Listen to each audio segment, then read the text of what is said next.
अस्सलाम वालेकुम व्यूअर्स। आज मैं आपको स्ट्रेट ट्राउज़र में ज़िप लगा कर दिखाऊंगी कि हाँ, जब हम स्ट्रेट ट्राउज़र बनाते हैं, फिटिंग में ट्राउज़र बनाते हैं, तो उसमें हम ज़िप किस तरह से लगाते हैं और लास्टिक के साथ हम इस तरह का बेल्ट बनाते हैं, जिसकी वजह से फ्रंट साइड पर फिटिंग अच्छी आती है। बैक ऊंची होती है, फ्रंट जो है वो थोड़ा फ्रंट की साइड पर थोड़ा झुका हुआ होता है। इसकी वजह भी मैं आपको अभी बताऊंगी। क्रोच लाइन आप देख सकते हैं, मैं 1 इंच की आपको इसकी शेप दिखा रही हूँ। ये तैयार ट्राउज़र है, इसी कटिंग और स्टिचिंग मैं आपको दिखाने वाली हूँ और इसमें दिखाऊंगी कि ये ज़िप हम किस तरह से लगाते हैं।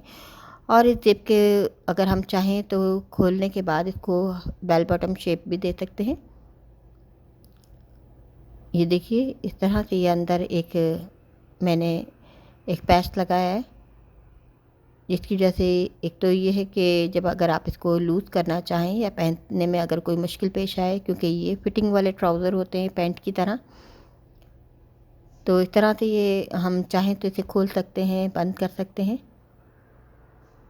और पहनने के बाद भी ये ट्राउज़र बहुत खूबसूरत लगते हैं। इसी कटिंग स्टिचिंग में आपको दिखाने वाली हूँ। इसके लिए मैंने फैब्रिक के ये पहले से पीसेस लिए हुए हैं, 4 लेयर्स हैं। 4 लेंथ लिए हैं मैंने फैब्रिक की, 13 इंच चौड़ाई की और 37 इंच लंबाई की। 34 इंच का, 35 इंच का अगर हमें ट्राउज़र रखना है, 37 इंच हमें लेना होगा। 2 इंच का राउंड होल होगा हमारा और 1 इंच नीचे से मुड़ाई का आएगा। तकरीबन ये 34 से 35 इंच का हमारा ट्राउज़र तैयार होगा। 2 ज़िप्स लिए हैं मैंने इसमें, ये मेटल वाली ज़िप्स हैं। अब सबसे पहले हम इसकी क्रोच लाइन तैयार करेंगे, जिसे हम आसन कहेंगे सादे लफ्ज़ों में। 13 इंच पर मैं इसका निशान लगाऊंगी, जो तैयार होने के बाद 11 इंच रहेगा। 2 इंच का इसमें राउंड होल आएगा। 13 इंच इसकी लेंथ ली है मैंने। 13 इंच पर निशान लगाऊंगी मैं। 13 इंचेस और 3 इंचेस जो है इसकी चौड़ाई है। क्रोच लाइन है या आसन जिसे आप कहेंगे।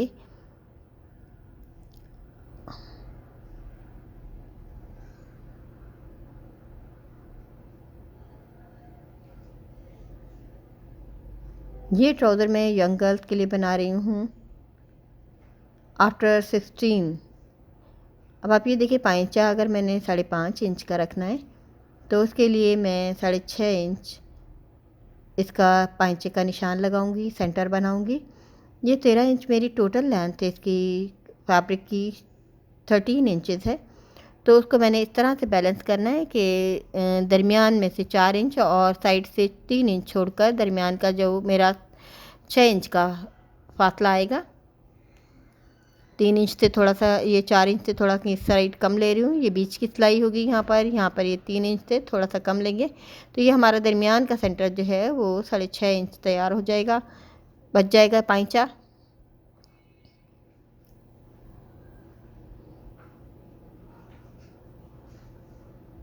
यहाँ से थोड़ा थोड़ा बढ़ा लिया है मैंने पाइचे को, वरना मेरा ये 6 इंच से कम, 6 इंच आ रहा है। मैं 6.5 इंच करने के लिए दोनों साइड से थोड़ा थोड़ा और बढ़ा लिया। अब 10 इंच तक मैंने इसकी बिल्कुल एक स्ट्रेट लाइन लेनी है, सीधी लाइन। नीचे से ट्राउज़र में बिल्कुल सीधा रखूँगी और दूसरी साइड भी 10 इंचेस की मैं स्ट्रेट लाइन लूँगी। अब ऊपर से यहाँ से एक कर्व लेना है, यहाँ से मिलाना है इस कर्व को, ये इस तरह से ये कर्व लिया है। और ऊपर ही जो मेरी हिप लाइन है ये वाली, यहाँ से मैं दूसरा कर्व इस तरह से लूँगी, जो नीचे साइड से मिलाना है। ये देखिए, ये ट्राउज़र की निशान लग गया है स्ट्रेट ट्राउज़र का।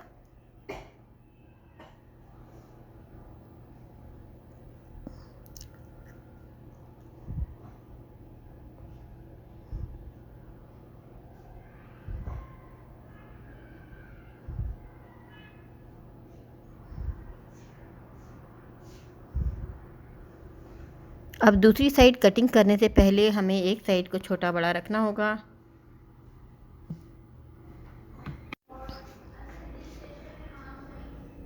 अब इस तरह फ्रंट वाले हिस्से को बैक साइड से थोड़ा सा हटा कर पीछे 1 इंच तक मैंने रखा है ताकि बैक हिस्सा जो है वो कम हो जाए, फ्रंट वाला बैक से कम हो जाए 1 इंच तक।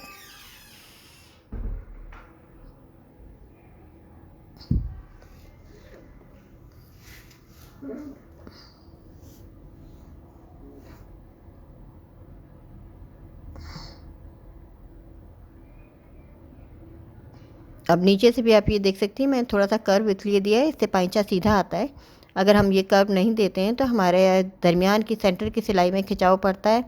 अब ये फ्रंट वाले हिस्से को फ्रंट साइड से तकरीबन 1 इंच तक, 1 से 1.5 इंच तक हम यहाँ पे भी कर्व देते हैं, इस वजह से कि बैक साइड जो है हमारी स्ट्रेट होती है, लेकिन फ्रंट साइड से हमें बैली की वजह से, पेट की वजह से थोड़ा सा ये ऊपर से ट्राउज़र स्लिप होता है अगर हम ये कटिंग ना करें ऊपर की। तो फ्रंट साइड पे हमें कटिंग करनी होती है, फ्रंट साइड थोड़ा सा पतला होता है 1 इंच तक। अब ये ज़िप लगाने का मरहला है, ज़िप लगाकर यहाँ पर दिखानी है। ये खोलने वाला हिस्सा जो है वो नीचे की साइड पर आएगा।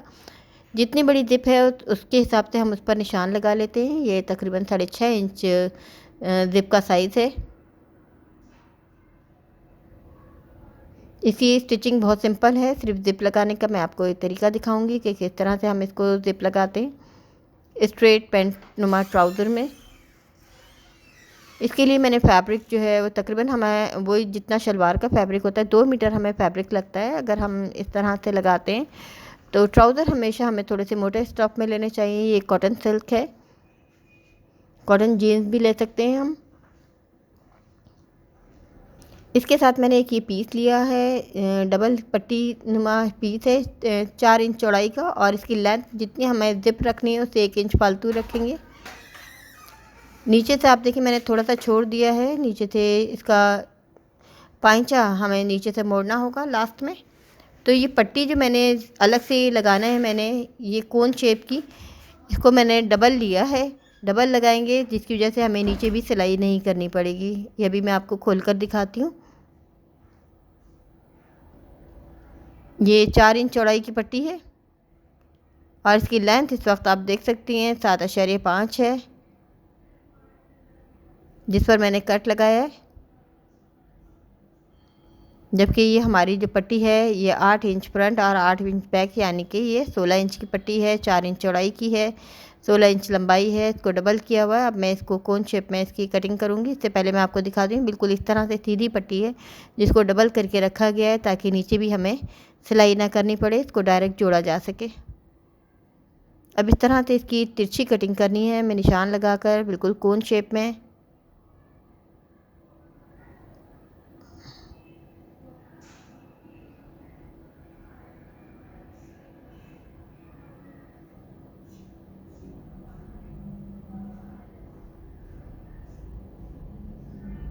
अब आप ये देखें बिल्कुल सीधी इस तरह से पट्टी है। इसको दोनों 2 पट्टियाँ 2 पैंचों के लिए, तो दोनों को मैं अलग अलग कर लेती हूँ। ये लंबाई के रुख है और इसको इस तरह से हमें लगाना है। आप ये देखें कि ये थोड़ा सा, अगर जब हम इसको खोलेंगे ज़िप को तो ये बेल बॉटम की शेप देगा, ये ज़िप के नीचे लगेगी ये पट्टी। अब इसकी स्टिचिंग भी मैं आपको दिखाने वाली हूँ। ये ज़िप का आप ये देख सकते हैं, खोलने वाला ये हिस्सा है, ये नीचे की साइड पर आएगा। अब सबसे पहले हमें इसकी क्रोच लाइन तैयार करनी है। क्रोच लाइन सी रहे हैं, ये फ्रंट को फ्रंट के साथ मिला के जोड़ना है, बैक को बैक के साथ मिलाकर जोड़ना है।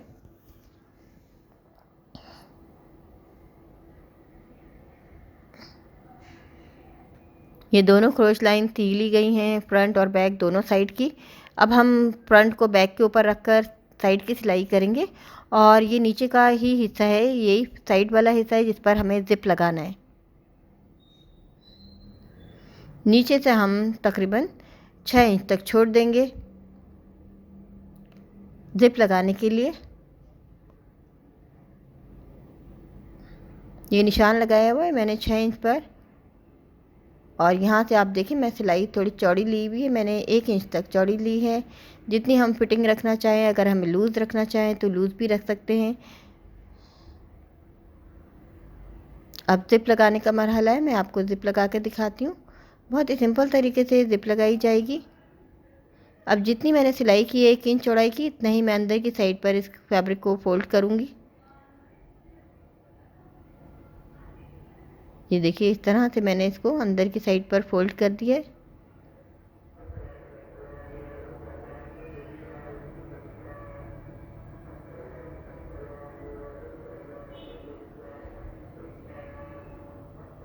और नीचे से मैंने इतना हिस्सा छोड़ देना है जिसके लिए मैंने पाइचा मोड़ने के लिए थोड़ा सा तकरीबन 1 इंच इतना छोड़ दिया है, ताकि जब मुझे पाइचा मोड़ना हो तो उसके अंदर ज़िप फोल्ड ना हो।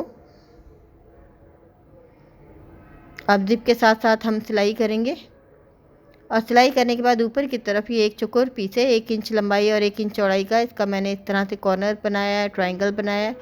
उसको मैं नीचे रखकर इस तरह से सी देंगे। देखिए इस तरह से सेंटर बना के रखना है इसको, और ऊपर वाले हिस्से को बिल्कुल सेंटर में हम इस तरह से लाएंगे, लेकिन सिलाई हम सीधी करेंगे।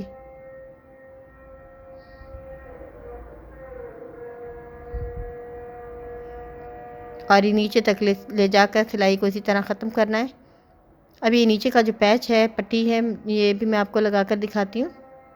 ये बिल्कुल जहाँ से ज़िप का ये लॉक है, यहीं से हमें स्टार्ट करना है इसको, और बिल्कुल इसका सेंटर बना के जहाँ तक इसका सेंटर है वहीं तक हमें लाकर सीना है।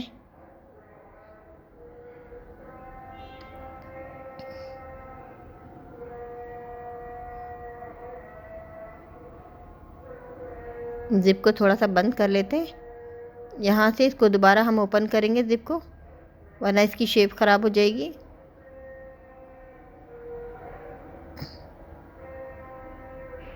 थोड़ा सा यहाँ पे सिलाई करने के बाद हम इस ज़िप को वापस खोल देंगे, ताकि जब हम इसको तिरछी सिलाई लें तो ज़िप ये हमें तंग ना करे। ये लीजिए इस तरह से ये ज़िप बहुत आसानी के साथ लग गई है। अब बाकी का हम ट्राउज़र कंप्लीट करेंगे। आप देखें बंद करने से ये कुछ इस तरह से बिल्कुल ये फिटिंग में ट्राउज़र आएगा। अगर हम इसे खोल देंगे तो ये हमें नीचे से थोड़ा सा बेल बॉटम शेप देगा। अब हमें साइड की सिलाई करनी, बीच की सिलाई इसकी करें, ट्राउज़र को बंद करें। बहुत ही सिंपल तरीके से सिलाई करें।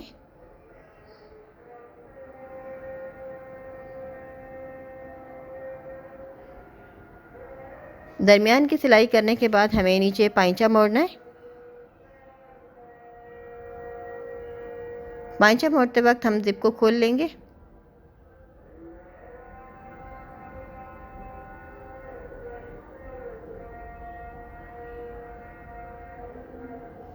इसका ये ज़िप का मोटे वाला हिस्सा है, इसको हमें काट के अलग कर देना चाहिए, ताकि हमें लगाते वक्त, फोल्ड करते वक्त कोई मुश्किल पेश ना आए। जब हम ये पाइचा मोड़ रहे होते हैं नीचे से, तो हमें जो दरमियान की सेंटर की जो सिलाई है उसको हमें दाएं बाएं करना होता है। यहाँ से पट्टी का फालतू कपड़ा अगर हम चाहें तो काट सकते हैं। अब ये देखें एक हिस्सा दाएं और एक हिस्सा बाएं करने के बाद फिर हमें इसको मोड़ना होता है।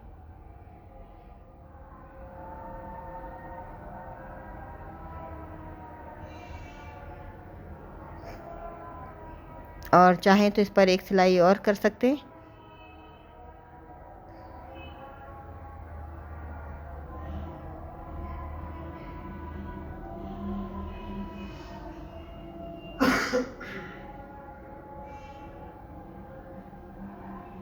अब एक सिलाई मैं और कर लेती हूँ नीचे पाइचे पर।